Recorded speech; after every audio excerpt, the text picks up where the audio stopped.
नमस्कार। आज पहिल्यांदा उमेदवारी जाहीर झाल्याच्या 2.25 महिन्यानंतर हिनाताई मला भेटायला आल्यात। आम्ही महाराष्ट्राच्या सरकारमध्ये मित्रपक्षाची भूमिका बजावतो आहोत, परंतु इथं संघर्ष सुद्धा शिवसेना आणि बीजेपीचाच आहे। त्यांनी का म्हणून एवढे दिवस लावले इथं आमच्याकडे यायला किंवा आम्हाला भेटायला किंवा साधा फोन करायला? 1.5 महिना त्यांना लागला।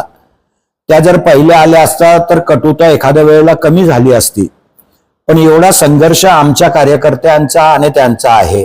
आमच्या सरपंच असलेल्या प्रत्येक गावामध्ये एक बी योजनेचा लाभ सत्ताधाऱ्यांकडून दिला जात नाही। एक बी आदिवासी विकास विभागाच्या योजनेचा लाभ शिवसेनेमध्ये असलेल्या आदिवासीला जरी तो पात्र असला तरी त्याला भेटत नाही।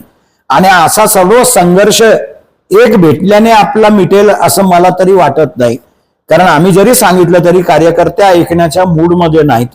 आणि म्हणून मी हिनाताईंना सुद्धा विनंती केली आहे की मी वरती सुद्धा सांगून आलोय की गावित परिवाराला आणि आम्हाला एकत्र बसवा।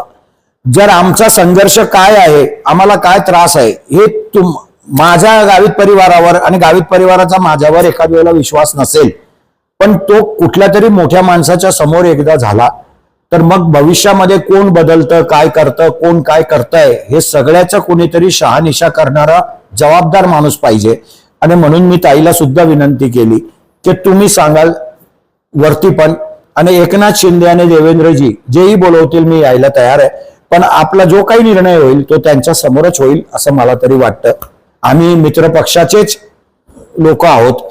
सत्तेमध्ये 3 पक्षाचंच सरकार आहे, पण दुर्दैवानं नंदुरबार जिल्ह्यामध्ये आम्ही विरोधी पक्षात आहोत असंच वागणं आम्हाला मिळत होतं आणि त्याच्यामुळे कार्यकर्त्यांचा रोष आहे।